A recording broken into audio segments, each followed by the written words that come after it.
Kia ora, I'm Chelsea Daniels, and this is The Front Page, a daily podcast presented by the New Zealand Herald. Fixing the leaks, not just buying bigger mops. That's the theme of the National Infrastructure Plan released today. It looks at 17 sectors covering central government, local authorities and commercially regulated utilities. The 30-year outline sets out how New Zealand can improve the way it plans, funds, maintains and delivers infrastructure. And guess what? It turns out we don't actually do it very well. Each year we invest over $20 billion on infrastructure, yet on a dollar-for-dollar basis, we achieve less than many of our international peers. Today on The Front Page, New Zealand Infrastructure Commission Chief Executive Geoff Cooper will take us through this mammoth report. So, Geoff, what is the biggest headline from this, 225-page report? What are you telling family members at the dinner table? One of the key findings of this plan, the cornerstones of the plan, is for folks to understand what it takes to keep the existing services that we rely on from day to day, what it takes to make sure that that happens. And we will, over the next 30 years, spending in the order of $20 billion every year just to keep that stuff turning over. That is the real mega project that New Zealand can't avoid over its next sort of 30 years. And getting that right means that when we're thinking about those tactical upgrades that we need to make to various networks, that we're able to do that in a way that doesn't result in, big cost blowouts and assets that we're unable to renew and replace in the future. So this is a plan which is clear-eyed about that, and also I think takes these issues of resilience from the storms and the natural hazard disasters that are going to become more with greater intensity and more severity. We need to start planning for that in our capital appropriations now. In this report, do you think it's an eye-opener or, we know this, right? We know that we've underfunded our country's infrastructure over decades. We see that every time it rains. In some parts of the country, you can't go swimming at certain beaches when it's rained a bit. And that's one example. You've got people in, emergency rooms citing mold. You've got all these different things. When is it going to be? Do you think that this is enough to give us a kick up the butt? Every event kind of does feel a little bit like that. But let me put this to you. New Zealand actually spends on a per capita basis among the top 10% of all advanced countries on its infrastructure. So I wouldn't characterize this as saying we have a funding problem. To struggle is turning that cash into services.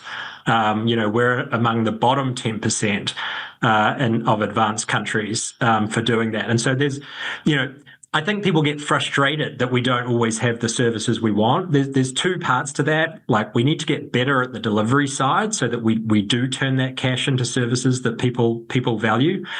But the other thing I would sort of say here is that, interestingly enough, like when you look at the infrastructure, the quantum of infrastructure that we have for the country that we have, in many places, actually we stack up pretty well.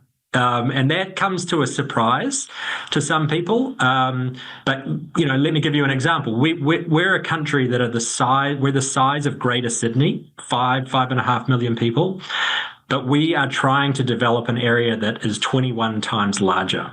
And so that is far more challenging on a Pacific island, the bottom of the world, with very difficult geotechnical issues and so on and so forth. So, the plan is really trying to make clear some of these difficulties, and so that people can see that as one of the reasons why that's not always as easy.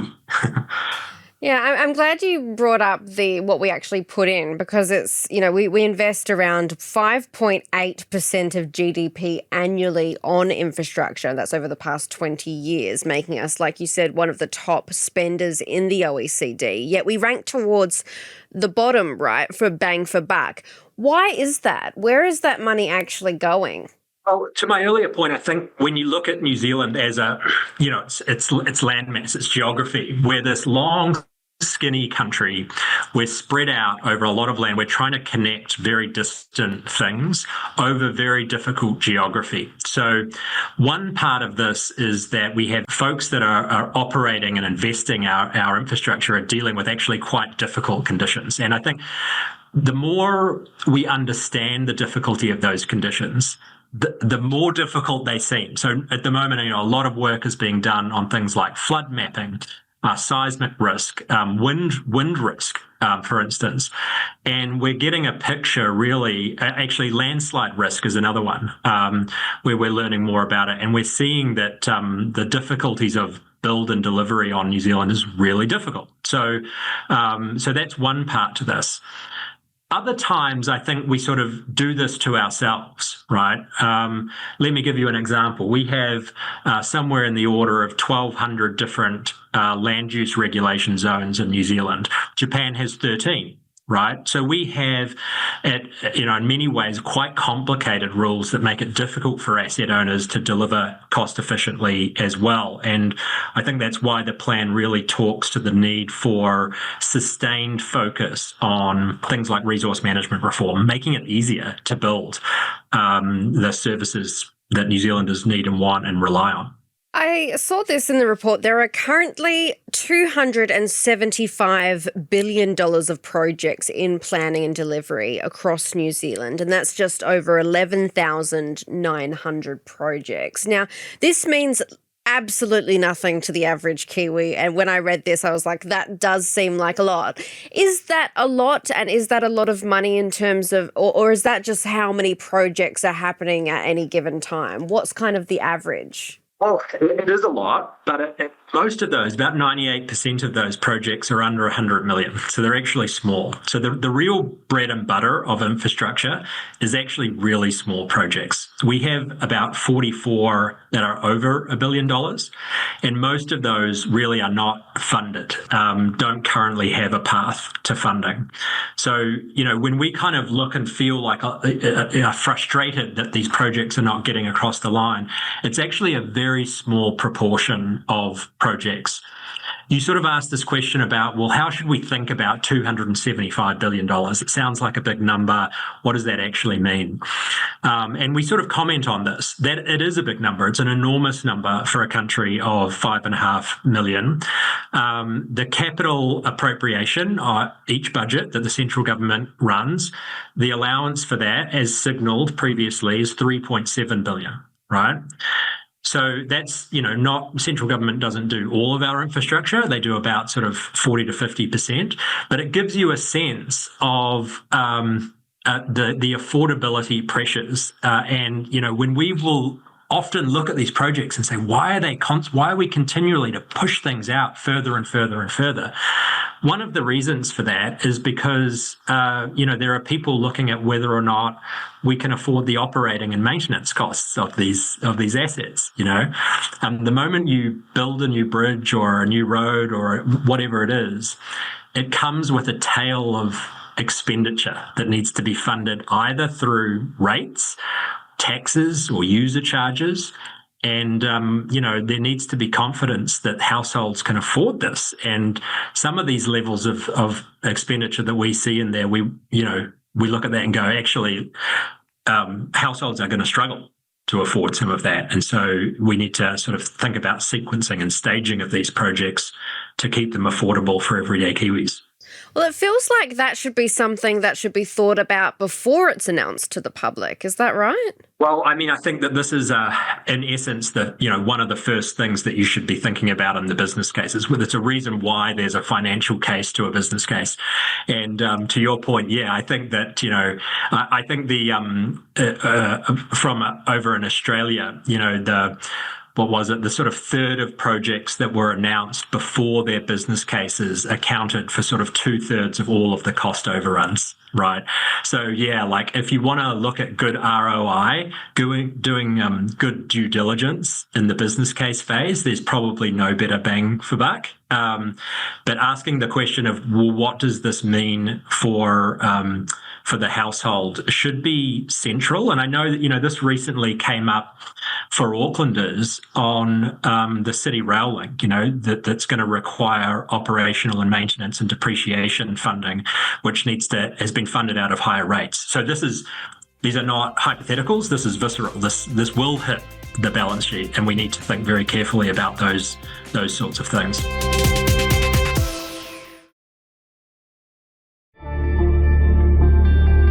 It's actually really important you've got a government that actually responds very well in those moments to actually meet those people with their needs that are very immediate, and then actually we have a very good recovery, and as you can see we're building back a much more resilient infrastructure network. Well, as we've talked before in recent weeks, just look at what we're doing and rebuilding the Hawke's Bay Expressway. It's building back to be twice as strong with respect to flood resilience.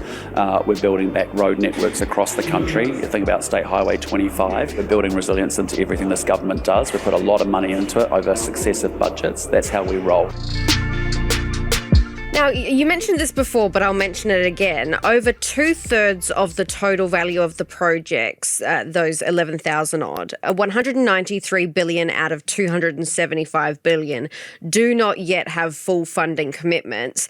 Are we going to realistically have to scale back on those promises and make some really hard and fast, like a real priorities list as to what we do? Say something like, sorry, the old mate promised you this, but we're going to have to cut it. We can't actually afford it. Yeah, the plan really speaks to how can we fit this all in to a capital budget that we can afford, since we're so far away from that. And the answer to that is that we're probably going to need all of these projects over a long period of time. But the question is really around sequencing, staging and phasing of these projects. We should be thinking about doing low cost interventions first. Maybe we can get the safety improvements from significant investments in whatever the road is by doing some other lower cost things that allow us to keep up on our hospital rebuilds, which frankly we're a long way behind on. Those are the realities. But look, I would say that in truth be told, we sort of already know that, right? Like I think New Zealanders know this. We're looking at an enormous pipeline of projects. And on the other hand, we're having conversations every day about cost of living. Productivity levels are not going up. We are having to rebuild assets because of natural disasters. And, you just look at the Hawke's Bay, the Manawatu, and so on. These are real costs that are hitting us right now. And so I don't think this should come as a surprise. But for asset owners and for investors around the country, what we're sort of saying in the plan is let's optimize around what we can afford rather than continually planning for things we can't afford, and getting frustrated at that. Yeah, so basically all of these projects, like you said, are needed, but there aren't really any massive kind of vanity projects that we can chop or something, we've just gone ahead and we've thought ahead too much, maybe. I think they're all legitimate needs out there.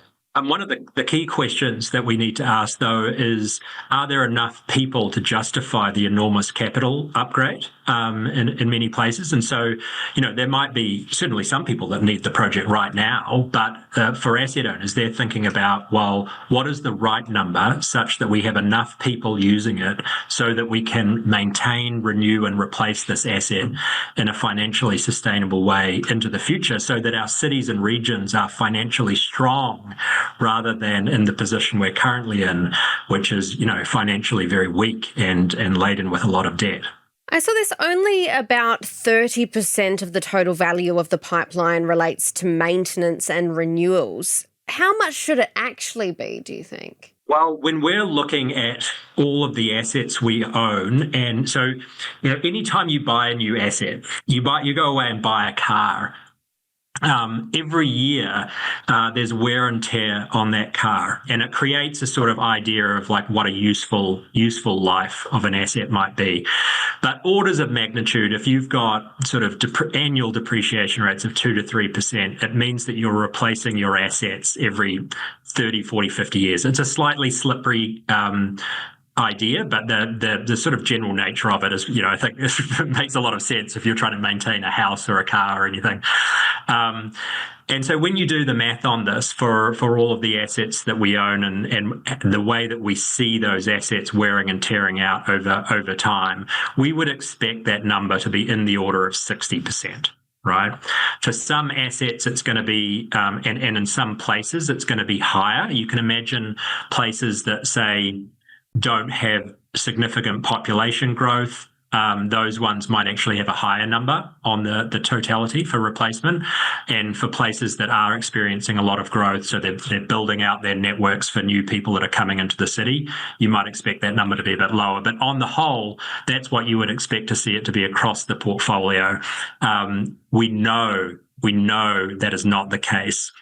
And the thing about that is that if we're not maintaining and renewing our assets in an optimized way, what we're actually doing is lowering service levels and kicking costs to future generations. And the sticking point is this, right? If you don't keep on top of these things, the cost to get on top of them in the future is going to be higher. Right? If you don't sort of paint the weatherboards on your house repeatedly, eventually you're going to have to replace them. And the difference between painting a weatherboard and replacing one is significant, right? So if we kick the can down the road on this mundane maintenance thing, which doesn't hit the headlines very often, what it's ultimately going to mean is less infrastructure services over the long term. And that's going to be hurtful to our economy, but also all of the social infrastructure that we need as well.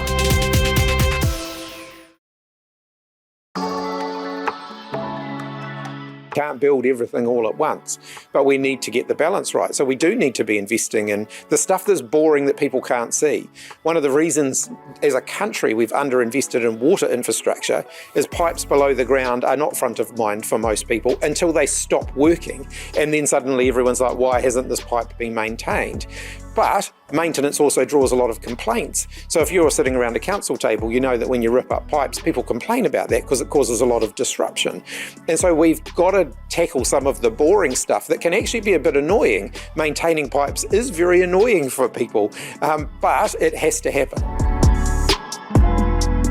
Is it all because, governments of any day, any colour, any stripes, they just love unveiling a huge project? It's that cutting ribbon moment. It's promising these big promises. And these kind of announcements are, much more sexy than talking about how we're going to handle your excrement or something, hey? So there's no doubt. That's true, right? But the moment that we take, a service is taken away from you, you start to really understand the value of the existing asset base. And I think there's, arguably no greater example of this right now than the wastewater treatment issues that we're experiencing in Wellington right now, right? That was an asset that, a lot of people probably wasn't front of their mind, hadn't even thought about it. Like, what is this wastewater treatment plant? And these are services that we came to rely on, and they were taken away. And, that's hit hard. So, these issues of making sure that our assets continue to function. Look, let me say this. Some of our most important infrastructure is the stuff that's already around us.